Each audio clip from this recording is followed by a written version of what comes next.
Just a reminder to raise your hand. I'll call on you for questions. Start us off, Colleen. Redwood in that tonight? Yes. Go ahead. With Blackwood, so can you confirm, did he have surgery before the season? He had a procedure done after the season. After the season, Yeah. after training camp started, or? No, after that last season, yeah. And that was a lower body thing? Lower body, yes. And then how are you seeing him just kind of acclimate back into practice and obviously? Yeah, he's getting there. He's getting there. Obviously, he's a little bit rusty, you know, missed most of training camp. He's been working kind of on his own. We were lacking, you know, team practice time at this point. So that's why I think this week will be really good for him. Practice yesterday. He gets some work in today. We're practicing again tomorrow and Friday. So most practices we've had all year. So I think that will help him get, you know, sort of used to some game situations, and then he'll be ready to go for the weekend again. Megan, then Colleen.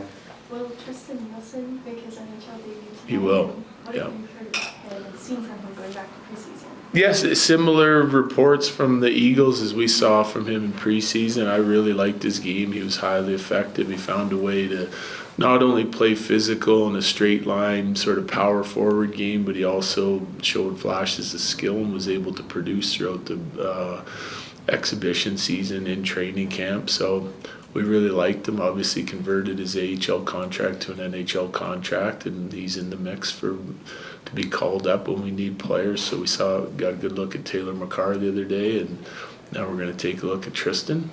And so excited for him. Colleen. What are you looking at facing the Tampa Bay Lightning tonight? I mean, it's a good team, hottest team in the league right now. Really stingy defensively. Got out to a slow start, but have obviously found their stride. And so, same as always against them, high-end skilled players can put the puck in the net, and they're defending really well right now. So it should be a good contest tonight. Right. Question going back to Blackwood. I know he showed up to one of the optional skates on September 5th, late in the skate, and was taking shots with some of the AHL guys. And then the reps started to get less and less over the next couple of days. Did he have any complications from that? Well, he was slow moving with his rehab, you know, throughout the whole course of the summer. He got on the ice early August, and things weren't feeling as good as what they probably should have been. So we reevaluated him. He got looked at by a couple different people, and they kind of changed his rehab for, you know, and gave us a new timeline on his return. So no real complications since that point, though. Right. Jared, you've had lots of wins already in the games that you haven't won. You get points in the overtime. The power play hasn't worked for you. How do you handle that as a coach, especially with your top players? Because frustration, those guys get frustrated real fast. Do you back off, let them just wait for the cycle to go up again, or how do you handle that? A little bit of both. I think our guys, number one, have done a real nice job not letting the frustration of the power play leak into their 5-on-5 play. Like, you look at the guys that are playing most of the power play time, Kale, Marty, Mac, are all out to really good starts this season, especially 5-on-5. PP showed flashes of being real good, and some downturns in there as well, so a little bit inconsistent. They know it's a work in progress, so we haven't had to manage it real tightly yet, because we've had some stretches of games where we haven't created a bunch of power play opportunities. Like, it's won a game, and so it's kind of hard to evaluate. We'd like to see them stick around. We've changed it once. We'd like to see this group sort of stick together and kind of work through it a little bit, and I think they are. So, so far it's been a pretty light hand when it comes to the power play, just giving them information and letting them kind of get some chemistry. Okay. Thank you, Jared. Yep, thank you. Just kind of taking a rest. Yeah, no, feel good. I mean, it's been high demand hockey here the first month of the season, so it's just back-to-backs and things like that. Just need a break once in a while and let things settle down, but I feel great. It's your first time facing Tampa Bay since June 2022. Have you put any thought into that? Not a whole lot of thought into it, other than excited. Yeah, excited for another game, another opportunity for us here at home ice. good test against a really good opponent that's playing well. I think they've got 5 in a row now, so it should be a good game. But other than that, not a whole lot. They've been able to string together some wins. What is it about Tampa Bay right now that you think makes them dangerous? Well, based off the video that we've seen, you know, they're creating scoring chances, whether it's off the rush or in zone, and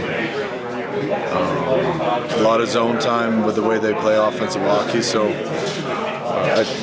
we believe there might be some holes here and there, but a very well coached team, and they've been good for a long time. So they pose a lot of challenges in different ways, and you know they got a lethal power play, so stay out of the box, and it should be a good test. Is there an extra emphasis for you guys right now to get things done in regulation?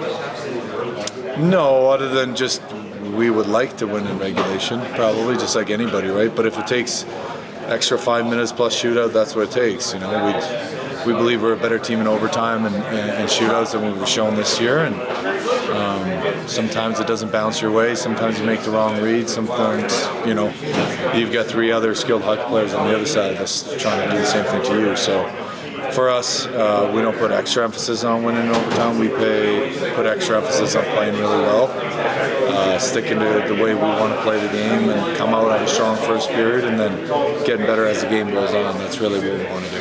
Obviously, Wedgie's played really well with McKenzie out, but what's the impact of Blackwood being back in that? Yeah, I mean, I think it just, well, number one, Wedgie's been great to start the season, and that's been huge for us and as a group. And we've got tons of confidence in him. And same thing with Blackie. I see Blackie's missed a lot of time, and it's going to take him some time to get up to speed. But you know, he's an elite goaltender, and we've seen it time and time again in the past. So we're excited to have him back, and obviously it might take a little bit of time, but we're going to play as well as we can in front of him. Does it feel like you have kind of a 1A and 1B, like 2 goaltenders? Yes. Yeah, absolutely. I mean, I think we're spoiled that way.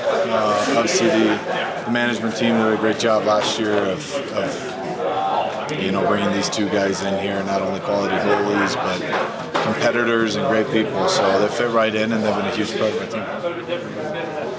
Thank you. Does it ever get old facing your former team? I don't know. I feel like it's always a little bit weird. You know, you see some familiar faces. Had some great memories with those guys. So yeah, I feel like before the game or even like right now, it feels weird. But come puck drop, we're kind of just another game. Have you had time to catch up with any of them? Yeah, my good buddy Darren Radish came over last night for dinner. So just caught up with him and hung out for a while. He came over, we ordered some dinner. So it's always nice to see guys like that. Facing this Tampa Bay Lightning team who's been able to string together some wins, what is it about them that poses such a threat for a team? Yeah, I just feel like, well-coached team. They got a lot of high-end skill guys, and then obviously, they have one of the best goalies in the world back there. So, good mix of everything, but, I kind of feel like we're just focused on us and, what we need to do in here, and we got a good recipe going right now, so it's kind of just up to us to kind of set the tone and kind of roll from there. Obviously, you always want to win in regulation. Is there maybe an extra emphasis on getting it done within 60 minutes? Right? Yeah, I feel like, I don't know, it's the overtime and shootouts are such a toss-up that it's kind of, it hasn't gone our way right now, but obviously it's a long season, we're stacking points, so can't be too mad at some of the results, and I feel like we deserve better fates in a couple of those. So, again, it is what it is, but yeah, I think if we can close it out in the first 60, that'd be better. You mentioned a second ago you guys have a good recipe going right now. Can you elaborate on that? Yeah, I just feel like we're getting 4 lines rolling, and I feel like right now we're doing a really good job in the defensive zone. That's translating to a little bit of offense. So we have so many skill guys in this room that the offense obviously will always kind of, I feel like, come and produce with itself. It's just a matter of taking care of our own end. So I feel like we've done a really good job of that. So if we could kind of just keep doing it, we'll be fine.